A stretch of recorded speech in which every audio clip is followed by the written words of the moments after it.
नमस्कार, DD news में आपका स्वागत है। मैं हूं रमा त्यागी, मेरे साथ है मनीषा। शुरुआत कर लेते हैं हेडलाइंस के साथ।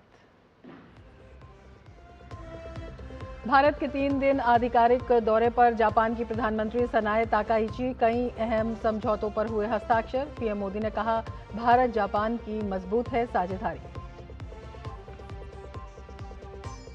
नई दिल्ली में भारत जापान संयुक्त आर्थिक मंच की बैठक। सम्मेलन में पीएम मोदी और जापान की प्रधानमंत्री सनाए ताकाइची ने लिया हिस्सा।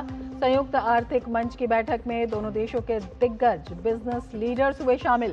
पीएम ने कहा, भारत निवेश का सबसे भरोसेमंद गंतव्य।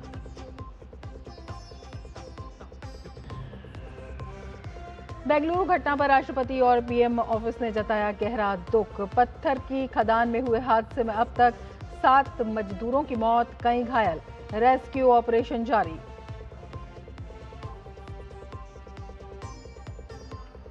बिहार की बांकीपुर समेत मध्य प्रदेश और गुजरात की 3 विधानसभा सीटों पर उपचुनाव की तारीखों का ऐलान। 30 जुलाई को वोटिंग, 3 अगस्त को होगी मतगणना। बांकीपुर सीट नितिन नवीन के इस्तीफे के बाद हुई थी खाली।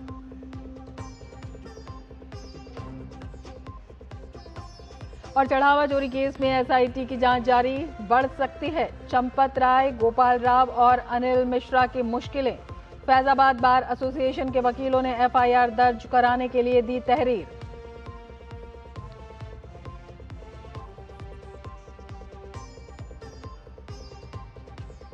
और अब विस्तार से समाचार। नई दिल्ली में भारत जापान संयुक्त आर्थिक मंच की बैठक हुई। सम्मेलन में प्रधानमंत्री नरेंद्र मोदी और जापान की प्रधानमंत्री सनाए ताकाइची ने हिस्सा लिया। संयुक्त आर्थिक मंच की बैठक में दोनों देशों के दिग्गज बिजनेस लीडर्स शामिल हुए।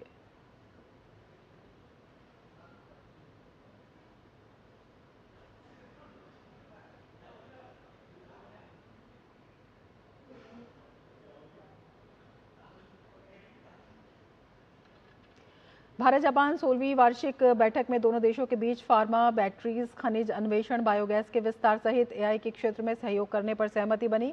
प्रधानमंत्री नरेंद्र मोदी ने जापानी प्रधानमंत्री सनाए ताकाइची को अपनी छोटी बहन कहकर संबोधित किया।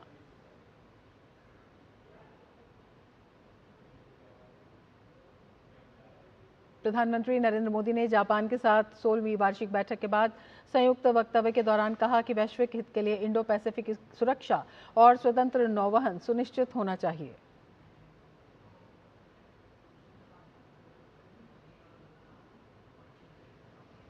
आज भारत और जापान दोनों ही विश्व की सबसे बड़ी इकोनॉमीज में से हैं। एक फ्री, प्रॉस्परस और रूल्स बेस्ड इंडो पैसिफिक हमारी साझा प्राथमिकता है। क्षेत्र की सबसे बड़ी डेमोक्रेटिक और मार्केट इकोनॉमीज के रूप में आज हमने कई महत्वपूर्ण पहल की हैं। इनसे हम मिलकर पूरे क्षेत्र में शांति, स्थिरता और प्रगति का मार्ग प्रशस्त करेंगे। भारत जापान के प्रगतिशील रिश्ते पर संतोष जाहिर किया गया। आर्थिक क्षेत्र में प्रगाढ़ होते संबंधों पर उन्होंने कहा कि दोनों ही देश संयुक्त दृष्टिकोण पर काम कर रहे हैं। भारत जापान इन्वेस्टमेंट पार्टनरशिप निरंतर सुदृढ़ हो रही है। पिछले 1 वर्ष में करीब 120 नए बिजनेस एग्रीमेंट्स हुए हैं, जिनसे भारत में $10 बिलियन से अधिक जापानीज इन्वेस्टमेंट आएगा। आज फाइनेंशियल सर्विसेज एजेंसी के बीच एग्रीमेंट से कैपिटल और इन्वेस्टमेंट फ्लोज और सुगम होंगे। हमारा लक्ष्य स्पष्ट है। अगले 10 वर्षों में जापान से भारत में 10 ट्रिलियन येन इन्वेस्टमेंट और भारत में जापानीज कंपनी की संख्या दोगुनी करना। भारत में लगातार हो रहे रिफॉर्म से ईज ऑफ डूइंग बिजनेस बढ़ा है। जापान की कंपनीज भी इसका लाभ उठा सकती हैं। प्रधानमंत्री नरेंद्र मोदी और जापान की प्रधानमंत्री सनाए ताकाइची से हैदराबाद हाउस में शिष्टमंडल स्तर की बातचीत हुई। इस दौरान पीएम मोदी ने जापानी प्रधानमंत्री के भारत दौरे के लिए उनका अभिनंदन किया। उन्होंने दोनों देशों के पुराने संबंधों के महत्व का जिक्र करते हुए सहयोग के नए क्षेत्रों पर विस्तार से बातचीत की। केंद्रीय पर्यावरण, वन और जलवायु परिवर्तन मंत्री भूपेंद्र यादव ने नई दिल्ली में आयोजित building India and electric mobility hub for विकसित भारत सम्मेलन में हिस्सा लिया। इस कार्यक्रम का आयोजन एसोचैम द्वारा किया गया। उन्होंने अपने संबोधन में कहा कि भारत विकसित भारत 2047 के लक्ष्य की दिशा में तेजी से आगे बढ़ रहा है, जिसमें इलेक्ट्रिक मोबिलिटी, स्वच्छ ऊर्जा और पर्यावरण सुधार प्रमुख भूमिका निभा रहे हैं। सरकार का उद्देश्य प्रदूषण कम करना, ऊर्जा सुरक्षा मजबूत करना और देश को आत्मनिर्भर बनाना है। इसके साथ ही इलेक्ट्रिक वाहनों को बढ़ावा देने के साथ साथ घरेलू मैन्युफैक्चरिंग और उद्योगों के सहयोग पर जोर दिया जा रहा है। इससे रोजगार के नए अवसर पैदा होने और आयात पर निर्भरता कम होने की उम्मीद है। भूपेंद्र यादव ने कहा कि पर्यावरण और प्रशासनिक सुधारों के तहत मंजूरी प्रक्रियाओं को सरल, डिजिटल और पारदर्शी बनाया गया है, जिससे विकास परियोजनाओं को तेजी से आगे बढ़ाने में मदद मिल रही है। पिछले कुछ वर्षों में कई सुधार लागू किए गए हैं, जिससे विकास और पर्यावरण संरक्षण के बीच संतुलन मजबूत हुआ है। पश्चिम बंगाल में तृणमूल कांग्रेस के भीतर एक नए राजनीतिक विवाद ने तूल पकड़ लिया है। विपक्ष के नेता ऋतुपत बनर्जी के नेतृत्व वाला एक गुट दावा कर रहा है कि उसके पास पार्टी के अधिकांश विधायक और संगठनात्मक ढांचे का समर्थन है और इसलिए उसे पार्टी की आधिकारिक मान्यता और चुनाव चिन्ह मिलना चाहिए। इस मांग को लेकर इस गुट का एक प्रतिनिधिमंडल आज चुनाव आयोग के फुल बेंच से मुलाकात कर रहा है। गुट का कहना है कि वास्तविक समर्थन उनके साथ है, इसीलिए चुनाव चिन्ह पर उनका अधिकार बनता है। वहीं दूसरी ओर मौजूदा टीएमसी नेतृत्व ने इन दावों को सिरे से खारिज किया है। पार्टी का कहना है कि ये गुट संगठन का गलत दावा कर रहा है और पार्टी के नाम तथा चुनाव चिन्ह का अनुचित उपयोग कर रहा है। इस संबंध में चुनाव आयोग और संबंधित संस्थाओं के पास शिकायतें भी दर्ज कराई गई हैं। अब मामला भारत निर्वाचन आयोग के सामने है, जो ये तय करेगा कि क्या ये विवाद किसी औपचारिक पार्टी विभाजन का मामला बनता है या नहीं। यदि हाँ, तो आयोग ये भी निर्णय ले सकता है कि टीएमसी का नाम और चुनाव चिन्ह किस गुट को दिया जाए।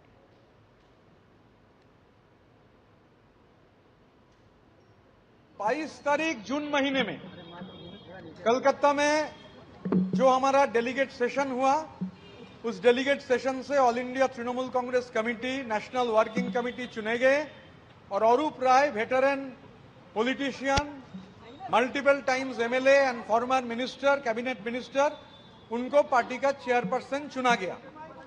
तो जैसे ही हमारा ये डेलीगेट सेशन हुआ, स्पेशल सेशन, हम तुरंत इलेक्शन कमीशन को हमारा जो 23 तारीख की हम लोग हमारा भेजे थे इलेक्शन कमीशन के पास।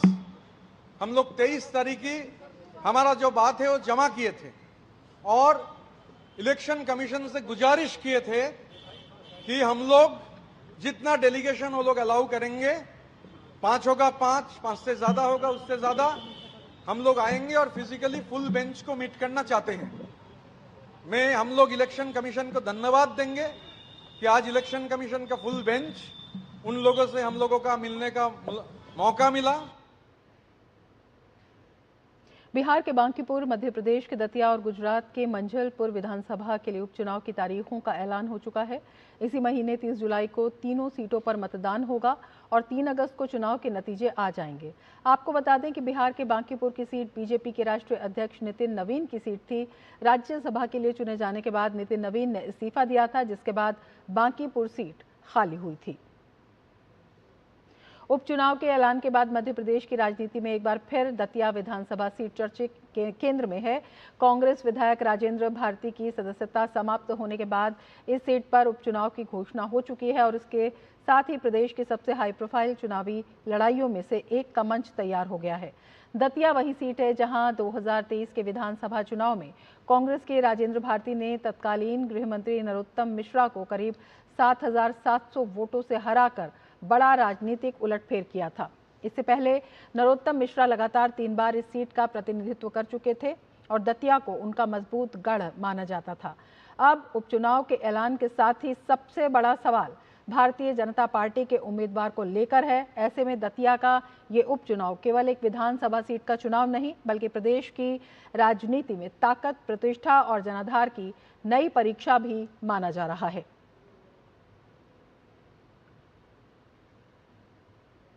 और अब लेते हैं एक ब्रेक। आप देखते रहिए DD न्यूज।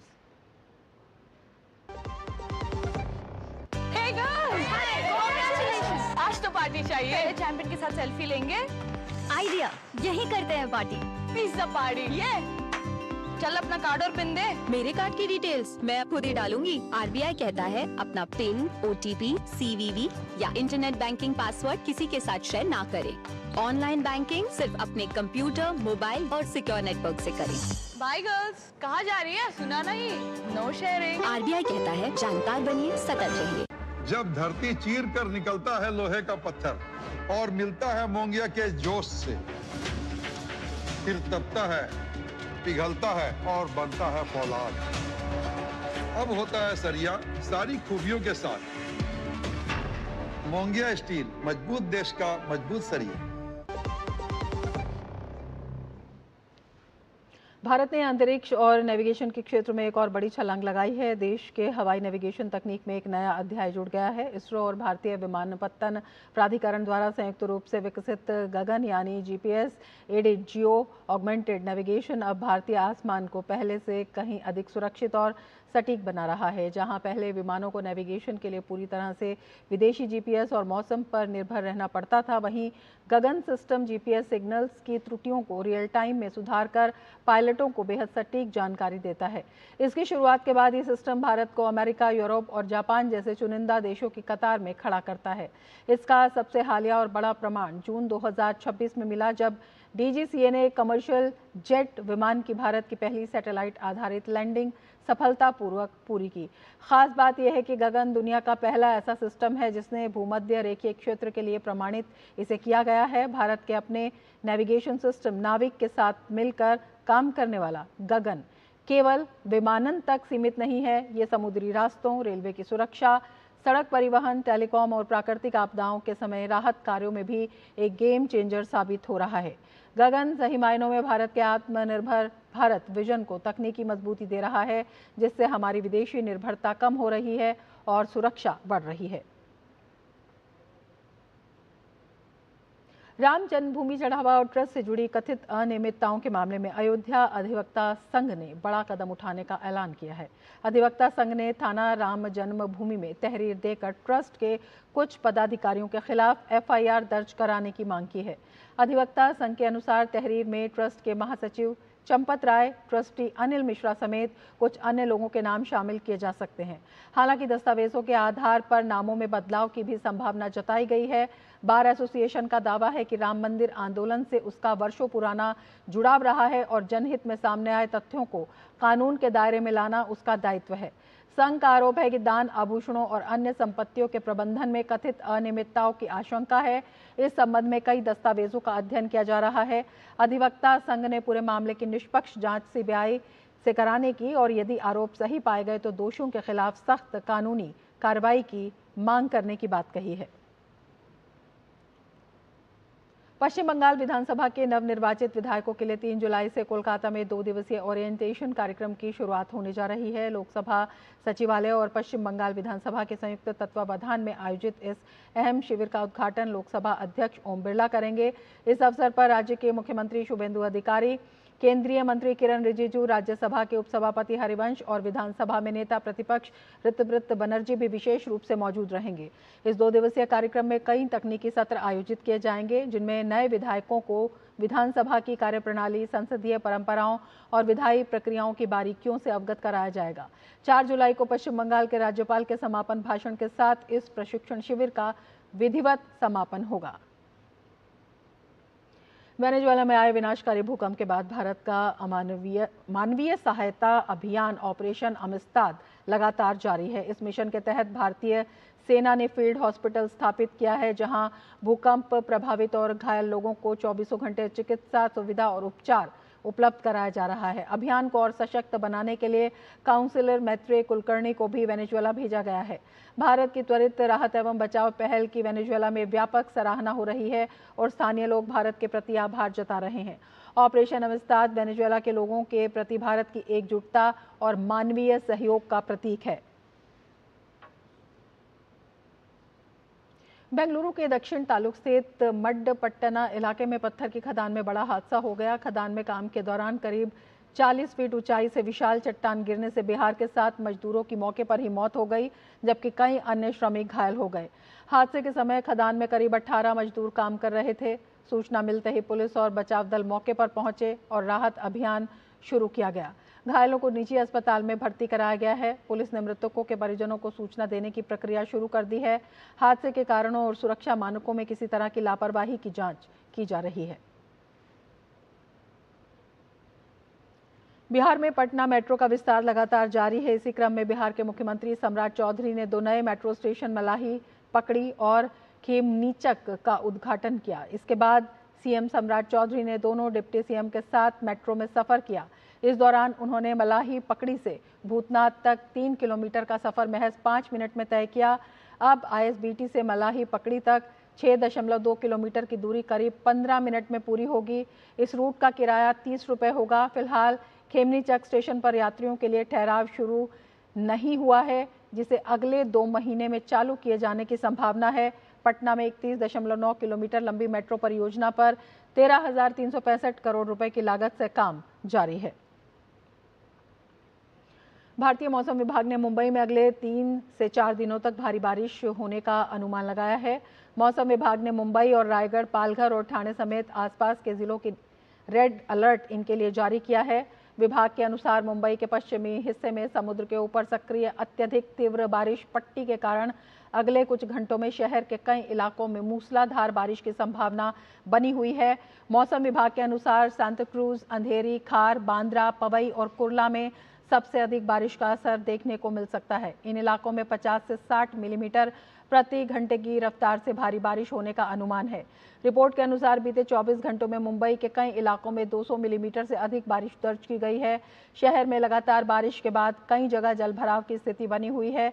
अंधेरी, मलाड और बोरीवली में सबसे अधिक बारिश दर्ज की गई। तेज बारिश के कारण दादर, वडाला, सायन और कुर्ला जैसे निचले इलाकों में जलभराव हो गया, जिससे यातायात प्रभावित हुआ। लगातार हो रही बारिश के बीच मुंबई की पवई झील भी ओवरफ्लो होने लगी। फिलहाल मौसम विभाग ने कुछ दिन ऐसे ही बारिश रहने की आशंका जताई है। प्रशासनिक अधिकारी भी इस मौके पर पूरी तरह आमजन के लिए मुस्तैद हैं।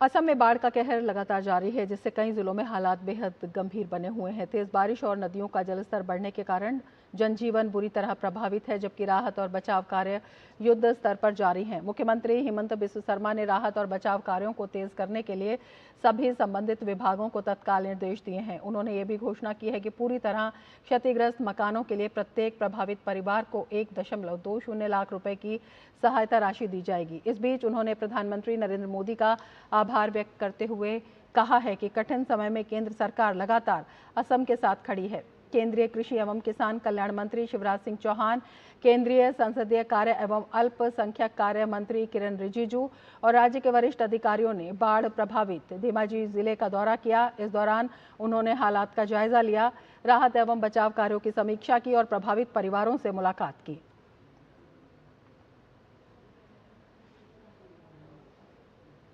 इसके साथ इस बुलेटिन में फिलहाल इतना ही। नमस्कार।